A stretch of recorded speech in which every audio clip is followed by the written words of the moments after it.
Donald Trump, the former president, has just revealed something jaw-dropping about Jerusalem. It's got everyone talking and wondering if it's a sign of the end times. On December 6, 2017, the United States officially said, Jerusalem is the capital city of Israel. This means they see it as Israel's main city. Former President Donald Trump made this official, and he also said the American embassy would move there from Tel Aviv. This made the embassy of the United States in Jerusalem. Israel's Prime Minister, Benjamin Netanyahu, liked this decision a lot and said good things about it. But America's Secretary of State, Rex Tillerson, made it clear that this didn't decide everything about Jerusalem. He said the borders and other important things would still be talked about by both Israel and Palestine. Jerusalem has been at the center of conflicts involving three major religions: Christianity, Islam, and Judaism. This ancient city has been in the news lately due to the ongoing Israel-Palestine conflict. Its name is equally significant to Christians, Muslims, and Jews. Scholars believe the first human settlements in Jerusalem date back to around 3500 BC during the early Bronze Age. Around 1000 BC, King David conquered Jerusalem, making it the capital of the Jewish kingdom. His son, Solomon, built the first temple, which became renowned for housing the Holy Ark of the Covenant. However, the Babylonians destroyed this temple in 586 BCE, leading to the exile of Jews from Jerusalem. About 50 years later, the Persian king Cyrus allowed Jews to return and rebuild their temple. Over time, Jerusalem was occupied by various groups, including Romans, Persians, Arabs, Crusaders, and Muslims. Temple Mount, a compound on a hill in Jerusalem, holds religious significance for all three major religions. It encompasses the Western Wall, the Dome of the Rock, and the Al-Aqsa Mosque. For Jews, it is the holiest place, believed to be the site where Abraham was willing to sacrifice his son, Isaac. The Dome of the Rock is considered by Muslims as the place from which Prophet Muhammad ascended to heaven. The Western Wall, managed by the rabbi of the Western Wall, is the closest place where Jews can pray to the Holy of Holies. The Temple Mount is also important for Christians, as it is mentioned in both the Old and New Testaments of the Bible. The Church of the Holy Sepulchre, located in the Christian Quarter, is believed to be the site of Jesus' crucifixion and resurrection. Despite its religious significance, Jerusalem has been fraught with tension and conflict. Jews are not allowed to pray openly at the Western Wall, which causes frustration among Palestinians. This ongoing dispute attracts radical groups, making it challenging to find a resolution. In simpler terms, Jerusalem is a very old city that is important to three religions: Christianity, Islam, and Judaism. People have been fighting over it for a long time.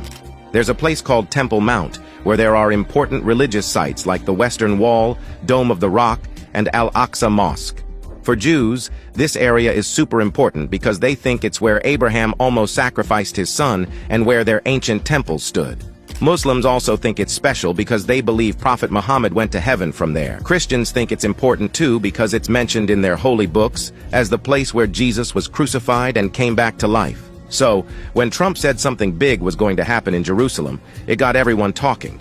Some people were really excited and thought it meant something amazing was going to happen. They thought it was a sign that their religious beliefs were true. But not everyone believed Trump. Some thought he was just saying it to get attention. They pointed out that Trump often said controversial things, and they didn't trust him.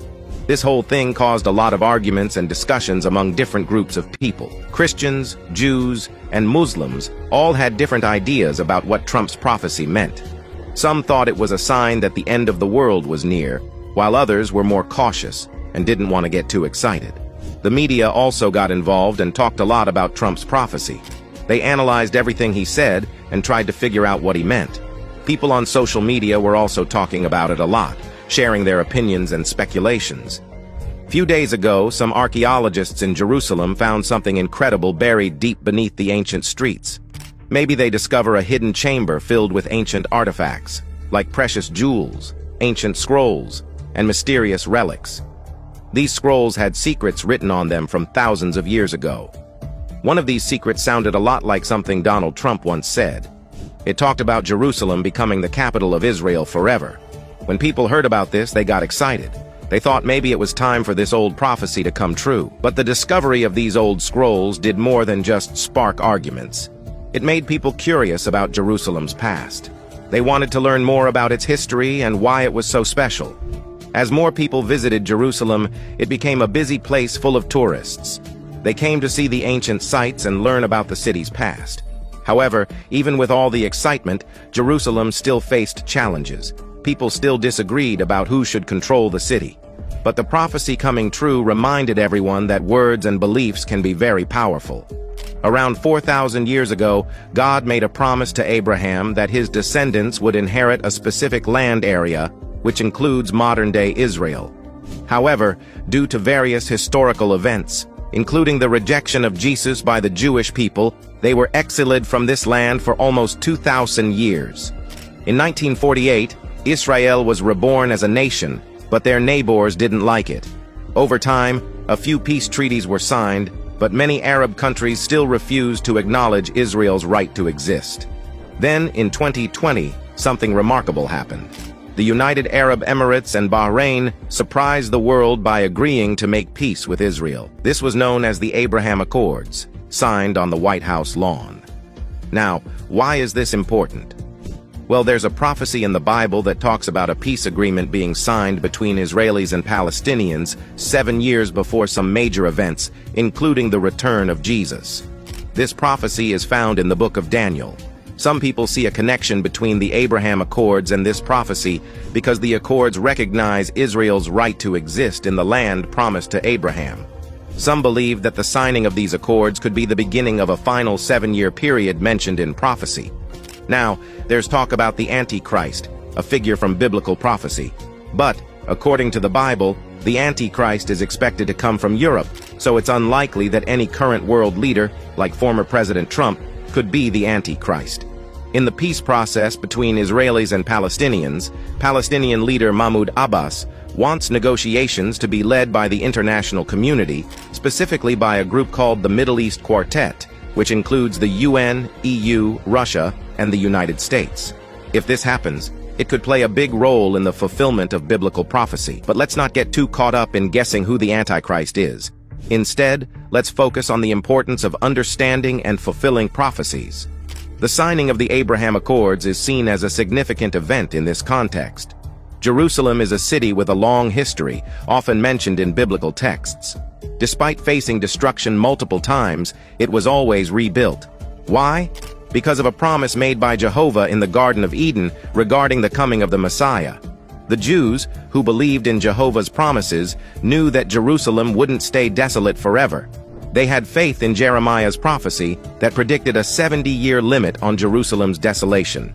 They also knew from Isaiah's prophecy that Jerusalem would be restored and become glorious when the Messiah came.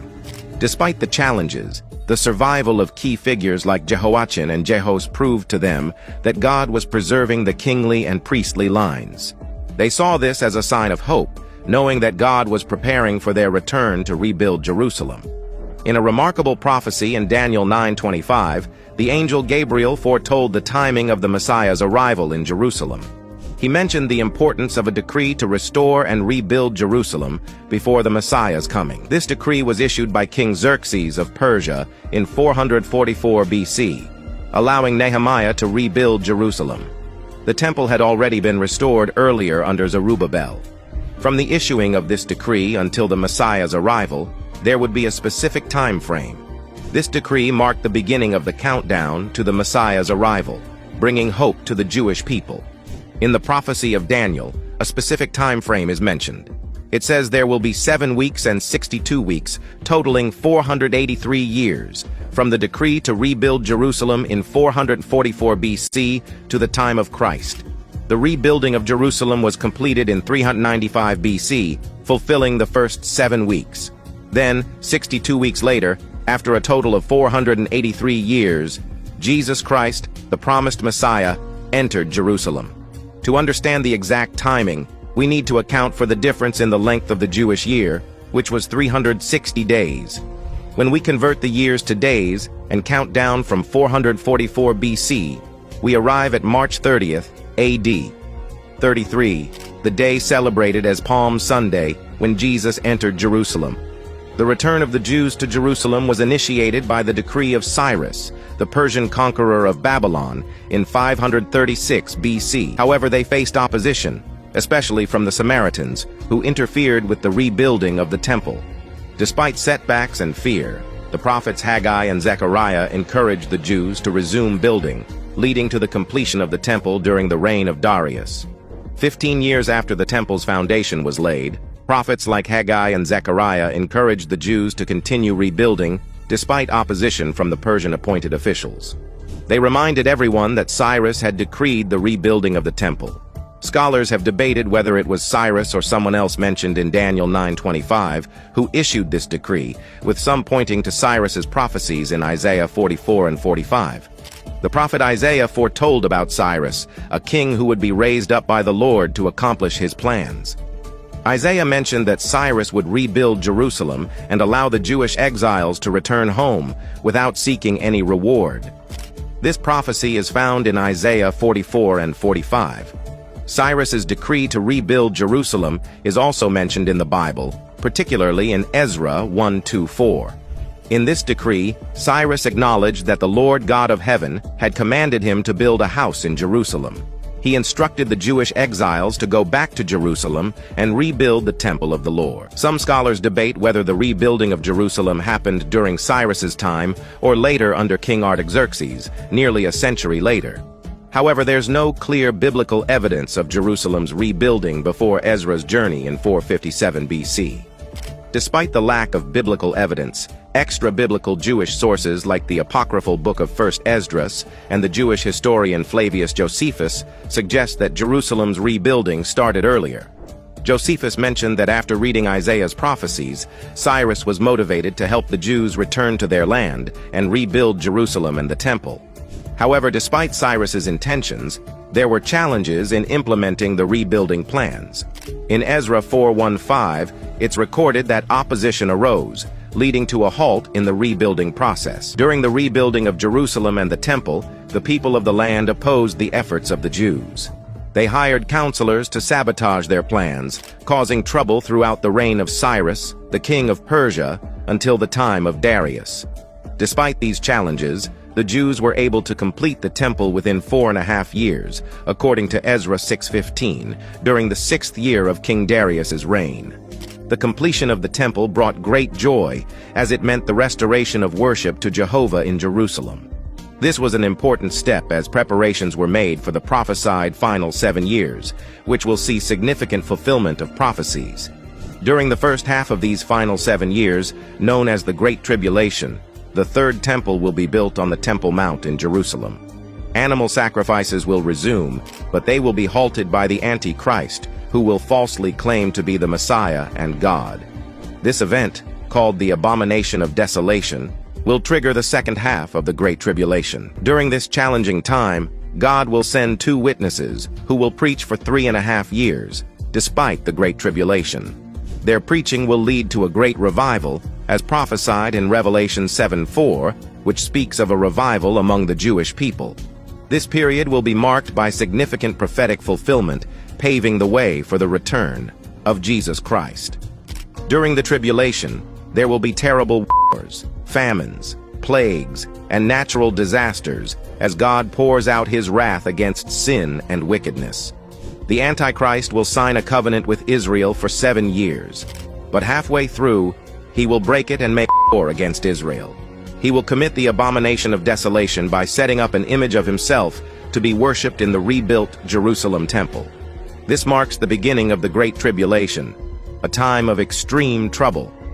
At the end of the tribulation, Jesus will return, defeat the Antichrist and his armies in the Battle of Armageddon, and establish his earthly kingdom for 1,000 years.